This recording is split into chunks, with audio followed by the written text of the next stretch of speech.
സ്നേഹപൂർവ്വം ഷമ സീരിയലിൻ്റെ ലേറ്റസ്റ്റ് എപ്പിസോഡിൻ്റെ റിവ്യൂയിലേക്ക് എല്ലാവർക്കും സ്വാഗതം. അങ്ങനെ ജോത്സ്യം വന്ന പ്രശ്നമൊക്കെ വെച്ച് നോക്കുവാണ്. എന്നിട്ട് ജോത്സ്യം പറയുവാണ്, ജയഭാരതിയമ്മ പറഞ്ഞതുപോലെ വരുണിൻ്റെ ജാതകത്തിൽ ചില പ്രശ്നങ്ങളൊക്കെ കാണുന്നുണ്ട്. അതിന് കാരണം വരുണിൻ്റെ വിവാഹ ജീവിതവുമായിട്ട് ബന്ധപ്പെട്ടതാ.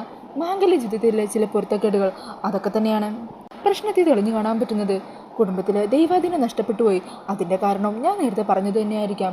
അതുകൊണ്ട് തന്നെ ആ നഷ്ടപ്പെട്ടു പോയ ദൈവാധീനം വീണ്ടെടുക്കാനായിട്ട് ഒരു പൂജ, ഐശ്വര്യ പൂജ ഉടനെ തന്നെ വീട്ടിൽ നടത്തണം. പറ്റുവാണെങ്കിൽ നാളെ തന്നെ. ഇത് കേൾക്കുന്നതും ഉർവശിയും കൽപ്പനയും അവിടെ നിന്ന് പിറുപിറുക്കാൻ തുടങ്ങുവാണ്.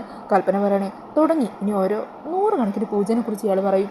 അന്നേരം ഇത് കേൾക്കുന്ന ജയഭാരതമ്മ പറയണേ, കൽപ്പനെ നീ ഒന്നും മിണ്ടാതിരിക്കുന്നുണ്ടോ?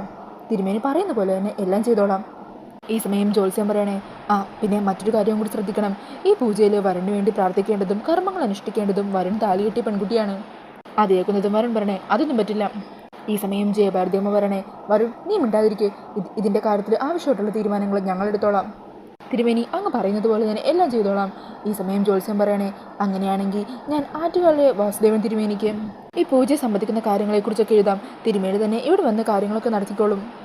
അങ്ങനെയാണെങ്കിൽ നാളെ തന്നെ നമുക്ക് പൂജയും മറ്റു കർമ്മങ്ങളും നടത്താം.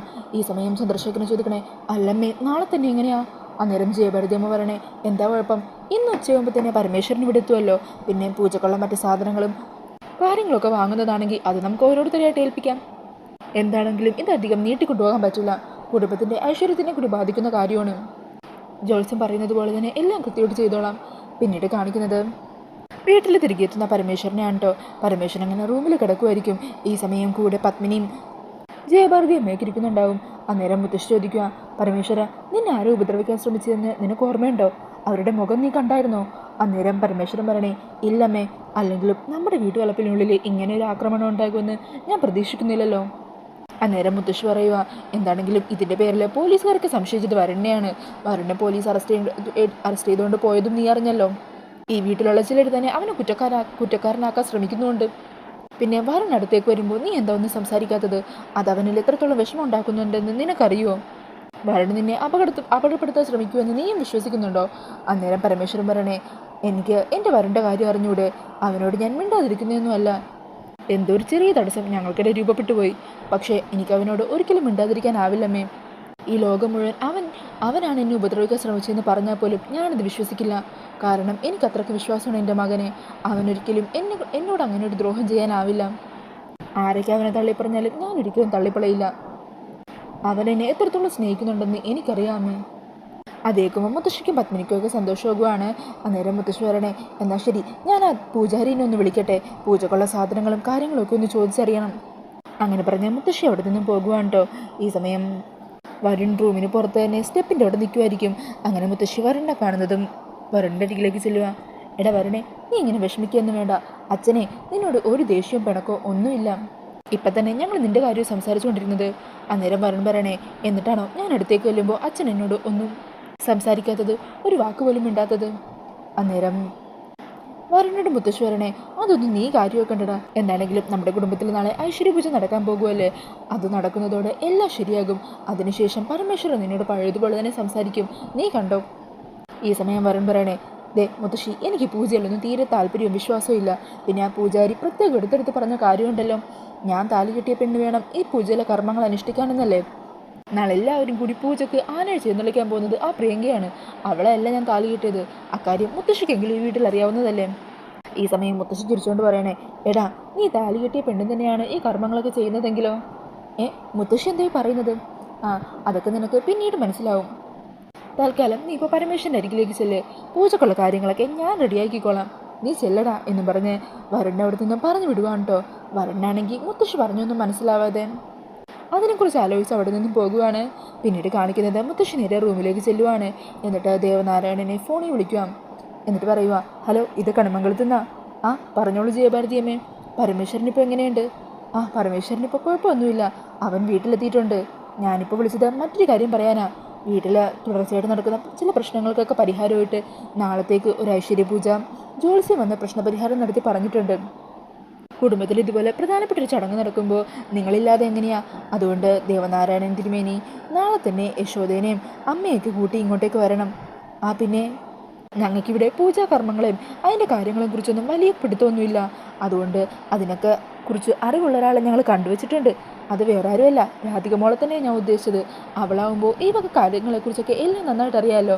എല്ലാ കാര്യങ്ങളും കണ്ടറിഞ്ഞ് ചെയ്തോളുമല്ലോ. അതുകൊണ്ട് നാളെ വരുമ്പോൾ രാധിക മോളെ കൂടി മറക്കാതെ കൂടെ കൊണ്ടുവരണേ. അന്നേരം അത് കേൾക്കുമ്പോൾ ദേവന് ഒത്തിരി സന്തോഷമാകുക. അതിനെന്താ, രാധിക മോൾക്ക് ഈ വക കാര്യങ്ങളെല്ലാം കൃത്യമായിട്ടറിയാം. അമ്പലത്തിലേക്ക് പോകുമ്പോൾ എനിക്ക് ആവശ്യമുള്ള എല്ലാ കാര്യങ്ങളും ചെയ്തു തരുന്നത് മോള് തന്നെയാണ്. ഞങ്ങൾ നാളെ കൃത്യസമയത്ത് തന്നെ അവിടെ എത്തിക്കോളാം. വാസുദേവൻ തിരുമേനി എത്തുന്നതിന് മുമ്പ് തന്നെ ഞങ്ങൾ അവിടെ എത്തിക്കോളാം. എന്നാൽ ശരി എന്നൊക്കെ പറഞ്ഞ് കോള് കട്ടാക്കുവാണ്. പിന്നീട് കാണിക്കുന്നത് അടുത്ത ദിവസം രാവിലെ യശോദയുടെ അരികിലേക്ക് ദേഷ്യത്തോടെ വരുന്ന സുകുമാരി അമ്മയാണ്. യശോദേ, നീ ഇവിടെ നടക്കുന്ന കാര്യങ്ങളൊന്നും അറിഞ്ഞിട്ടില്ലേ? എന്ത് ധൈര്യത്തിലാണ് കണിമംഗലത്തേക്ക് ആ രാധികയും കൂട്ടി പോകാൻ പോകുന്നത്?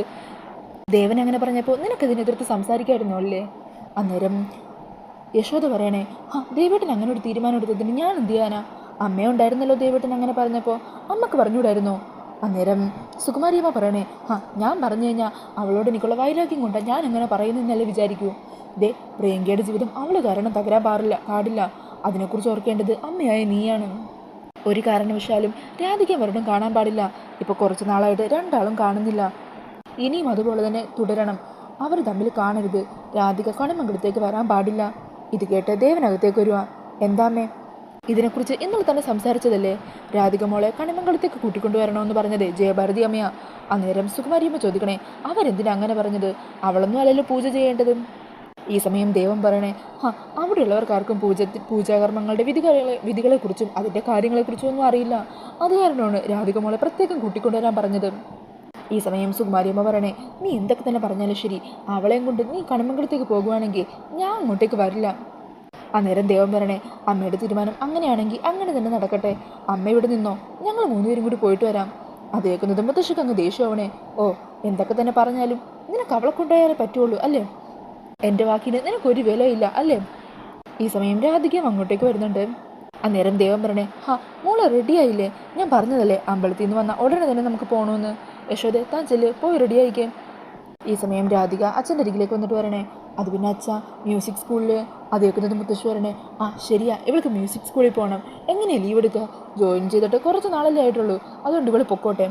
ഈ സമയം ദേവൻ പറയണേ, മോളെ ഒരു ദിവസം ലീവ് എടുത്തെന്ന് വെച്ച് കുഴപ്പമൊന്നുമില്ല. നമ്മുടെ കുടുംബത്തിൻ്റെ ഒരു ആവശ്യത്തിന് വേണ്ടിയിട്ടല്ലേ ജോലിക്ക് ജോയിൻ ചെയ്തു എന്ന് പറഞ്ഞിട്ട് കുടുംബത്തിലെ ആവശ്യങ്ങൾ മാറ്റി നിർത്താൻ പറ്റില്ലല്ലോ. അതുകൊണ്ട് മോളൊന്നും പറയണ്ട, പോയി റെഡിയായിട്ട് വന്നേ. അങ്ങനെ രാധിക റെഡിയാവാനായിട്ട് പോകുവാണ് കേട്ടോ. ഈ സമയം ദേവൻ പറയണേ, പിന്നെ അമ്മേ, ഞങ്ങൾ അവിടെ പോയിട്ട് പൂജയൊക്കെ കഴിഞ്ഞ് എത്ര നേരമാകും തിരിച്ചു വരാനെന്ന് അറിയില്ല. അമ്മക്കുള്ള ഭക്ഷണം അമ്മ തന്നെ ഉണ്ടാക്കുമോ, അതോ ഭക്ഷണം ഉണ്ടാക്കാനായിട്ട് ആരെങ്കിലും ഏർപ്പാടാക്കണോ? ഈ സമയം മുത്തശ്ശി പറയണേ, നീ ആരും ഏർപ്പാടാക്കണ്ട. ഞാനിവിടെ ഭക്ഷണം ഉണ്ടാക്കാൻ പോകുന്നില്ല, പുറത്തുനിന്നുള്ള ഭക്ഷണം കഴിക്കാനും പോകുന്നില്ല. ഞാനും വരുവാ നിങ്ങളുടെ കൂടെ. അത് കേൾക്കുന്നതും ദേവൻ പറയണേ, കൊള്ളാം, അമ്മ അങ്ങനെ ഒരു തീരുമാനം എടുത്ത് നന്നായി. വാശിയും വൈരാഗ്യമൊക്കെ മറന്ന് പൂജ വന്ന് മനസ്സറിഞ്ഞ് പങ്കെടുക്കാൻ നോക്ക്. അങ്ങനെ പറഞ്ഞ് ദേവൻ അവിടെ നിന്നും പോകുവാണ് കേട്ടോ. ഈ സമയം മുത്തശ്ശി പറയണേ, പിന്നെ അവളുവാനും കൂടി കണ്ടുമുട്ടുമ്പോൾ ഞാനും കൂടി അവിടെ ഇല്ലെങ്കിൽ ശരിയാവില്ല. കാണിക്കുന്നത് കണിമംഗലമാണ്. അവിടെ എല്ലാവരും പൂജ നടക്കുന്ന സ്ഥലത്ത് എത്തി റെഡിയായിട്ട് നിൽക്കുവാണ് കേട്ടോ. ഈ സമയം വാസുദേവൻ തിരുമേനി പൂജക്കുള്ള എല്ലാ സജ്ജീകരണങ്ങളോട് ഒരുക്കിക്കൊണ്ടിരിക്കുകയാണ്. ഈ സമയം അവിടെ നിന്ന് കൽപ്പനയും ഉർവശിയും പിറുപുറത്തോണ്ടിരിക്കുക. ഉർവശി പറയണേ, അല്ല, ഈ പൂജ എത്ര ദിവസം നീണ്ടു നിൽക്കും? അന്നേരം കൽപ്പന പറയുക, 2-3 ദിവസം ഉണ്ടെന്നാണ് പറയുന്നത്. 3-ാം ദിവസമാണ് ഇതിൻ്റെ സമാപന ദിവസം എന്നൊക്കെ പറയുന്നുണ്ടായിരുന്നു. ഇതൊക്കെ കൊണ്ട് വല്ല ആവശ്യമുണ്ടോ? ഈ സമയം ഇത് കേൾക്കുന്ന ജയഭാരതിയമ്മ പറയണേ, അതെ, ഇത് മറ്റുള്ളവർക്ക് വേണ്ടിയാണ് ഈ പൂജ നടത്തുന്നുള്ള ചിന്തയെന്ന് നിങ്ങൾ ആദ്യം മാറ്റിവെക്ക്. ഉർവശി, നീ പൂജ നടക്കുമ്പോൾ നിന്റെ ഭർത്താവിനും മോനും വേണ്ടി പ്രാർത്ഥിക്കും. അതിൻ്റെ ഗുണം നിങ്ങൾക്കുണ്ടാവും. അങ്ങനെ അവർ സംസാരിച്ച് നിൽക്കുന്ന സമയത്തായിരിക്കും കേട്ടോ ദേവനും യശോദയും രാധികയും മുത്തശ്ശിയൊക്കെ അവിടെ എത്തുന്നത്. അങ്ങനെ അവരെ കാണുന്നതും എല്ലാവർക്കും സന്തോഷമാകുവാണ്. രാധികയെ കാണുന്നതും വരണിൻ്റെ മുഖമൊക്കെ അങ്ങ് തിളങ്ങുവാണ് കേട്ടോ. ഈ സമയം പ്രിയങ്കയുടെ മുഖത്താകെ ദേഷ്യം തോന്നുവാണ് കേട്ടോ. പെട്ടെന്ന് പ്രിയങ്ക വരണിനെ തിരിഞ്ഞു നോക്കുമ്പോൾ വരൺ ഇങ്ങനെ ചിരിച്ചുകൊണ്ട് രാധികയെ നോക്കുന്നത് പ്രിയങ്ക കാണുവാണ്. പെട്ടെന്ന് തിരിയുന്ന വരുൺ പ്രിയങ്ക ഇതെല്ലാം നോട്ട് ചെയ്യുന്നുണ്ടെന്ന് കാണുമ്പോൾ സന്തോഷമെല്ലാം മാറ്റുവാണ് കേട്ടോ. അങ്ങനെ ദേവൻ നേരെ ചെന്ന് വാസുദേവൻ തിരുമേനിയുമായിട്ട് സംസാരിച്ചുകൊണ്ട് നിൽക്കുവാണ്. ഈ സമയം രാധിക അവിടെ കൈകൂപ്പി പ്രാർത്ഥിച്ചുകൊണ്ടിരിക്കുകയാണ് കേട്ടോ. ഇടയ്ക്കിടയ്ക്ക് തിരിഞ്ഞ് വരണ്ണ നോക്കുന്നുണ്ട്. ആ സമയത്തെല്ലാം വരൺ കണ്ണെടുക്കാതെ രാധികയെ തന്നെ നോക്കിക്കൊണ്ട് നിൽക്കുമായിരിക്കും. ഈ സമയം പ്രിയങ്ക മുത്തശ്ശിയുടെ അരികിലേക്ക് പോകുക. മുത്തശ്ശി ഒന്നിങ്ങ് വന്നേ എന്നും പറഞ്ഞ് മുത്തശ്ശിയെ കുറിച്ച് മാറ്റി നിർത്തുക. എന്നിട്ട് ചോദിക്കണേ, മുത്തശ്ശി എന്തിനായി രാധികയേച്ചിയും കൂടി ഇങ്ങോട്ടേക്ക് കൂട്ടിക്കൊണ്ടുവന്നത്? അന്നേരം മുത്തശ്ശി പറയണേ, ഞാനായിട്ട് കൂട്ടിക്കൊണ്ടുവന്നാണോ?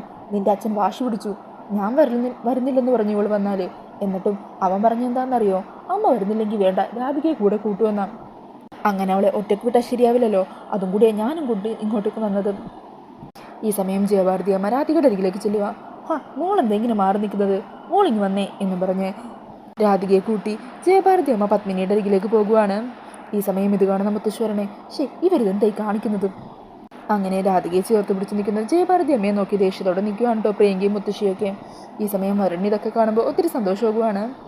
അന്നേരം മുത്തശ്ശി രാധികയോട് പറയണേ, മോളെ തിരുമേനി പറയുന്ന എല്ലാ കാര്യങ്ങളും ഒന്ന് ശ്രദ്ധയോടെ കേട്ട് നിൽക്കണം കേട്ടോ.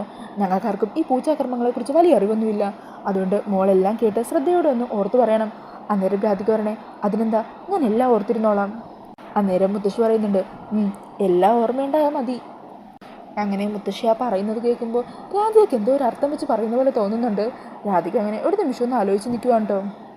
ഈ സമയം വാസുദേവൻ തിരുമേനി പറയണേ, പൂജയുടെ ഒരുക്കങ്ങളൊക്കെ പൂർത്തിയായി, ഇനി പൂജാകർമ്മങ്ങളെ തുടങ്ങാൻ പോകുവാണ്. പിന്നെ ഒരു കാര്യം പ്രത്യേകം ഓർമ്മിപ്പിക്കുകയാണ്, ഈ കുടുംബത്തിലെ നഷ്ടപ്പെട്ടു പോയ ഐശ്വര്യങ്ങളെല്ലാം വീണ്ടെടുക്കാൻ നടത്തുന്ന പൂജയാണ്. ഈ പൂജയിൽ വരുൺ താലി കിട്ടിയ പെണ്ണ് വേണം എല്ലാ കർമ്മങ്ങളും അനുഷ്ഠിക്കാനായിട്ട്. അങ്ങനെ അത് കേൾക്കുന്നതും രാധിക വീണ്ടും വരുണിനെ തിരിഞ്ഞു നോക്കുക. ഈ സമയം വരുൺ ഇങ്ങനെ കണ്ണുകൊണ്ട് കാണിക്കുന്നുണ്ട്, അതെല്ലാം പ്രിയങ്കയെ നോട്ട് ചെയ്യുന്നുണ്ട് കേട്ടോ. അങ്ങനെ ആ ഒരു സീനൊക്കെ കാണിച്ചുകൊണ്ടാണ് ഇന്നത്തെ എപ്പിസോഡ് തീരുന്നത്. അപ്പോൾ ഈ ഒരു റിവ്യൂ ഇഷ്ടമായിട്ടുണ്ടെങ്കിൽ മറക്കാതെ വീഡിയോ ഒന്ന് ലൈക്ക് ചെയ്യണേ. ഇതുപോലുള്ള കൂടുതൽ റിവ്യൂസിനായിട്ട് ഈ ചാനലൊന്ന് സബ്സ്ക്രൈബ് ചെയ്തും കൂടി സപ്പോർട്ട് ചെയ്യണേ. താങ്ക്